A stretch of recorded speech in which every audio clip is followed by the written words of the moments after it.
Follow along, Catholic Pilgrims, as we follow French doctor of the Church, St. Francis de Sales, through his book, Introduction to the Devout Life. Tune in as we read through this practical guide for living out the Catholic faith well. Welcome, Catholic Pilgrims. It's another great day to be together with St. Francis. Today we are going to be talking about desires. Some desires are good, and some are definitely not. Sadly, we live in a world that says whatever you desire is fine. This isn't true, and it gets us into a lot of trouble with temptations and sins. I think this reading today points very closely to the last two of the 10 Commandments. You shall not covet your neighbor's wife, and you shall not covet your neighbor's goods. We can't desire things that aren't ours to desire, are fruitless to desire, or are bad for us to desire. So with that, let's open our books to chapter 37 of the third part. Chapter 37, Desires. Everyone knows that we must avoid evil desires, for by their indulgence we become evil likewise.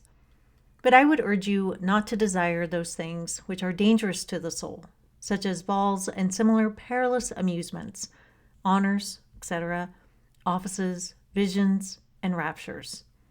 In all such things, there is great risk of vanity and delusion. Do not indulge in longings after events which as yet are far distant, for they only distract and weary the heart, often disturbing it seriously.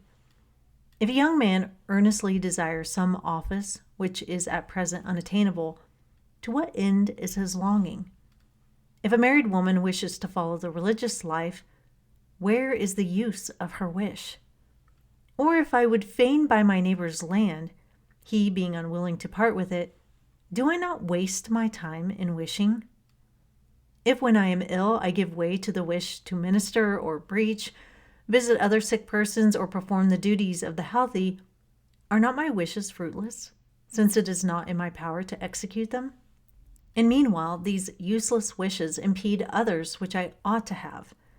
The wish to be very patient, very resigned, obedient, mortified, and gentle under my sufferings, which is what for the time being God requires of me. But we often, in our own unreasonable wishes, resemble women in delicate condition who ask for cherries in winter and grapes in spring. No person who has an appointed duty or vocation should indulge in wishing for some manner of life different from that which is suitable to it and its indispensable conditions. For such indulgence disturbs the mind and enfeebles it in the performance of its necessary duties. If I wish for a Carthusian solitude, I waste my time and allow this desire to take the place of that which ought to occupy me, namely, to perform my present duty faithfully. I would not even admit of longings after a better intellect or sounder judgment, for such longings are vain and drive out those which everyone should have to cultivate what he has, such as it is. Nor would I encourage a desire for the means of serving God, which he has denied us, but rather faithfully make use of those we have. Of course, I am speaking of such desires as occupy the heart, for there is no harm in common wishes if they do not become habitual. Do not wish for crosses unless you have borne those well which have already been offered to you. It is a mistake to wish for martyrdom whilst we have not courage to endure a sharp word. The enemy of souls often seeks to distract us with desires for distant trials which will never offer themselves, in order to distract our mind from those present circumstances whence, however trifling, we might derive real benefit.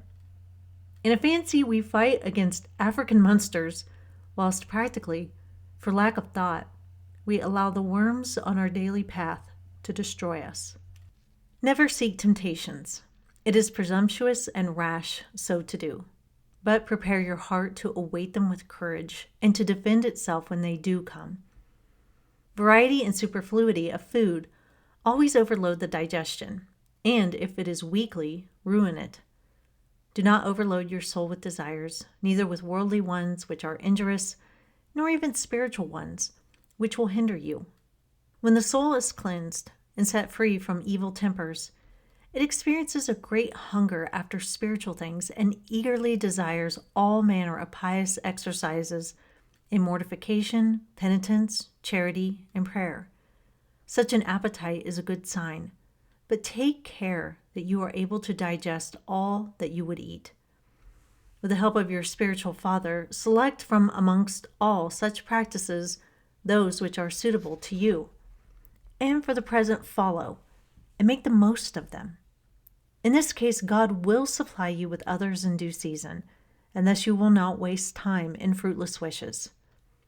I do not bid you to put aside all good desires, but only to regulate them, to execute those which are practicable at the present moment, and lay up those which are impracticable in store for a fitting season.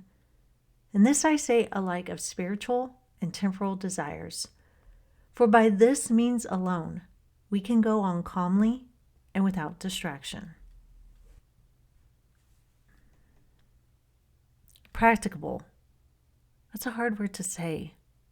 The saints always write these words that are hard for me to say, so forgive me if I don't say them perfectly. But as I said before the reading, there are 3 things we must not desire. We shouldn't desire things that aren't ours to desire, things that are fruitless to desire, and things that are bad for us to desire. So let's talk about those. Obviously, we shouldn't be desiring things that are bad for us. This is pretty clear cut and makes sense to everyone trying to live out their faith well. Even St. Francis says, quote, "Everyone knows that we must avoid evil desires," unquote. We do have to be on our guard a bit more here, though, because our culture makes out evil things to be good and tells people that it's fine to desire porn, unchaste relationships, drugs, a self-centered attitude, etc. And a lot of people are fooled by this because many believe that whoever yells the loudest and longest must have the truth. The next thing is not to desire things that aren't ours to desire. Women should not desire to be priests. It's not ours to desire, and it's not because the church hates women. We should not desire to, quote-unquote, transform into another sex. Reality is what you actually are and what you were actually born as. It doesn't really matter how you feel.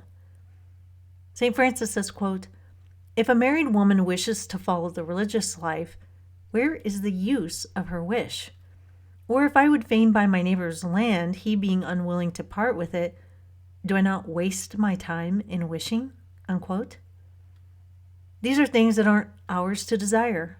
Desiring things that aren't ours to desire can lead to resentment, envy, and neglect of our current vocation. And lastly, we can't desire things that are fruitless to desire.